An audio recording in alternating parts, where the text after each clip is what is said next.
Today we're coming back and we're reading Stolen Focus by Joanne Harry. Currently we are on page 18 and Tien, and this is my older brother Trung. And Trung, do you want to start us off? No, you can. He asked if I wanted to, I don't. You can. Yeah. I laid out on the hotel What bed. are you now today? 18. Never really said. No. I laid out on the hotel bed everything. I laid out on the hotel bed everything I was taking with me.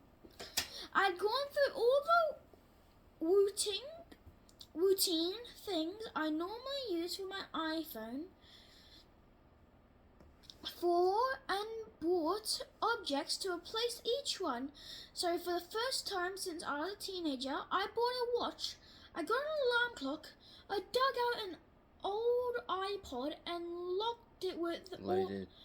Please tell me when I'm loaded it with audiobooks and podcasts.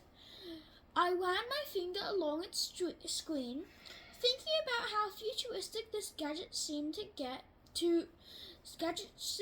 to me when I bought it 12 years ago. Now it looked like something that Noah might have carried onto the ark. I had Emmett's broken laptop, now rendered efficiently into a 1990s style word processor, and next to it I had a pile of classic novels I had been meaning to read for decades, with War and Peace at the top. Can you go, Phil? I took an Uber so I could hand over my iPhone and my MacBook to a friend who lived in Boston. I hesitated before putting them on the table at in her house.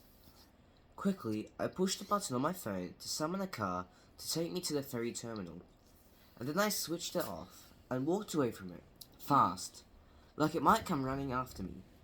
I felt a twinge of panic. I'm not ready for this, I thought.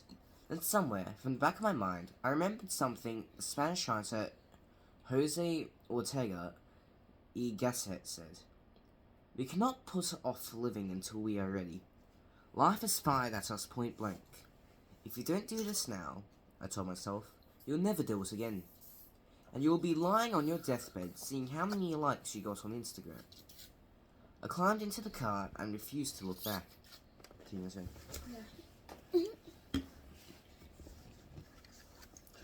I'd learned years before from social scientists that when it comes to beating any kind of destructive habit, one of the most effective tools we have is called pre-commitment.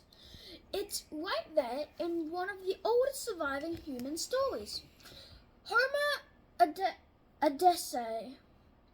Homer tells of how there was once a patch of sea that sailors would always die in for a strange reason. Living in the ocean, there were two sirens, a uniquely hot blend of woman and fish, who would sing to the sailors to join them in the ocean. Then when they clambered in for some sexy fish-based action, they'd drown. But then, one day, the hero of the story, Elasus, tell me if I'm wrong, figured out how to beat these temperatures. Before the ship approaching the sirens' stretch of sea, he got his crew members to tie him to the mast, hard hand and foot. He couldn't move. When he heard the sounds, no matter how much Elasus yearned to dive in, he couldn't. I'd used this to... That's a paragraph. Huh? That's a different paragraph. Oh, yeah. I had used this technique before when I was trying to lose weight. I used to buy loads of carbs and tell myself I would be strong enough to eat them slowly and in moderation. But then I would guzzle them at 2 a.m., so I stopped buying them. At 2 a.m., I wasn't going to haul myself to a store to buy Pringles. The you that exists in the present, right now, wants to pursue your deeper goals, and wants to be a better person. But you know you're fallible and likely to crack in the face of temptation. So you bind the future version of you. You narrow your choices. You tie yourself to the mast. Something. Nah.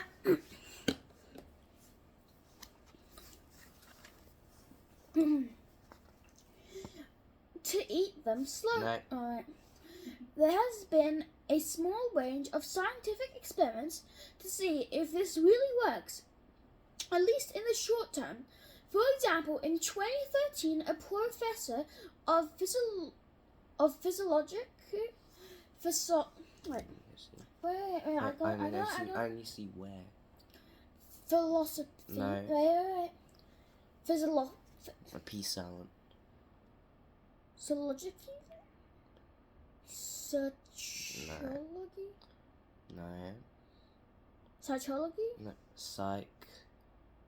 Psychology. Yes. Named Molly Crockett, who I interviewed at Yale, got a bunch of men in a lab and split them into two groups. They were able to wait and do nothing for a little while. They would get to see the super sexy picture. Slightly. Huh? Slightly. Huh? Slight. You missed this one. They were told if they could. Wait, what? Who was I up to? What? Just reread this because you missed the line. No. They were told that they could see a slightly sexy picture right away if they wanted to, but if they were able to wait and do nothing for a little while, they would get to see a super sexy picture. The first group was told to use their willpower and discipline themselves in the moment. But the second group was given a chance before they went into the lab to pre-commit, to resolve out loud that they were going to stop and wait so they could see the sexier picture. The scientists wanted to know, would the men who made a pre-commitment hold out more often and longer than the men who didn't? Turned out pre-commitment was strikingly successful. Resolving clearly to do something and making a pledge that they'd stick to it made the men significantly better at holding out. In the years since, scientists have shown the same effect in a broad range of experiments. My trip to Provincetown was an extreme form of pre-commitment, and like Julius's victory, it also began on a boat. As the ferry to Provincetown pulled out, I looked back at Boston Harbor, where the May light was reflecting on the water. I stood towards the back of the ship, next to a wet and flapping stars and stripes, and watched the foam of the ocean spring behind us. After about 40 minutes, Provincetown slowly appeared on the horizon, when I saw the thin spike of the Pilgrim Monument come into view. Provincetown is a long, lush strip of sand where the United States... No. Huh? Right, yeah, What? Never mind, keep going. Where the United States juts into the Atlantic Ocean. It is the last stop in the Americas, the end of the road. You can stand there. The writer Henry David Thoreau said, and feel the whole of the United States at your back. I felt a giddy sense of lightness, and as the beach appeared throughout the foam, I began to laugh though I didn't know why. I was almost drunk with exhaustion. I was 39 and I had been working non-stop since I was 21. I had taken almost no holidays. I fattened myself with information every waking hour to make myself a more productive writer, and I started to think that the way I lived was a bit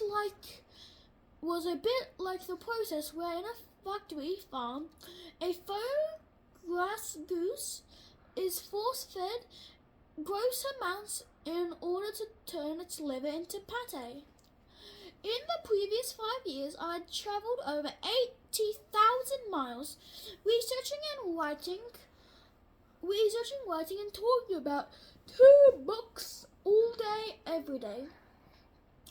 I tried to inhale more information,